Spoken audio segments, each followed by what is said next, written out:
Hey y'all. So this is your chapter 3 in Google Drive. This is what it looks like for you. And we're going to talk about the translation passage. So if you open up the translation here, you'll see the chapter 3 narrative story. Go ahead and open that up. And I'm going to walk you through a little bit of it and give you some tips on it. First of all, before we even start this, I do want you to look at the chapter 3 guide and the translation section in particular. So what I've talked about here is Latin word order and English word order, and I've given you a video to kind of explain Latin word order to you and some examples. Here's the video. You should watch this before you do the translation, and if you have questions, ask me questions, lots of questions. So here's your story. Again, it's about the family that you've met. And Lucius is accompanying his father to the forum.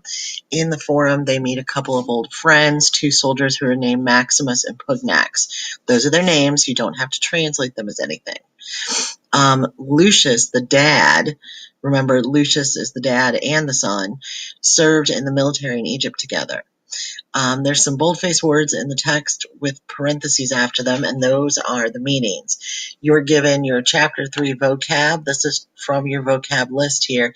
You're given a few extra words like, I just saw it, periculum is danger, for example, but I give you those too. So remember, Lucius is telling the story, so the first sentence starts with I am, because it's Lucius talking. I am in the forum with my father. And then you're going to read from there. Notice the boldface words, I've translated them for you. That's how they translate in the sentence.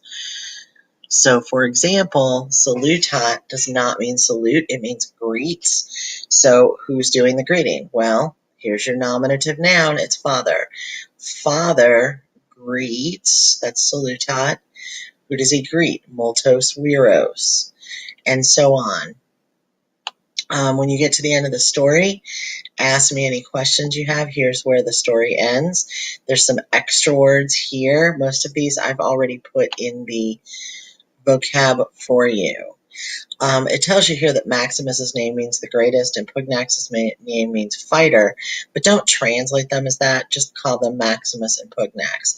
Another thing I'd like to remind you of, here, for example, the men shout, hello, Emilius. Remember, the father's name is Emilius. It's not Emily. It's only Emily because it's in a certain case. So you would translate this as hello, Emilius. Names only change their endings because they're in certain cases. So this one, oh, actually, I need to put this here for you. Of Emilius. I can't type today. Sorry. So I am, assume, Philius of Emilius. You'll have to look up what Philius is, but that's in your chapter 2 vocab, so you'll find it. Anyway, make sure you make yourselves a copy of this story and put your notes in it. That way you can type your translation in it or whatever you like. Good luck and happy translating.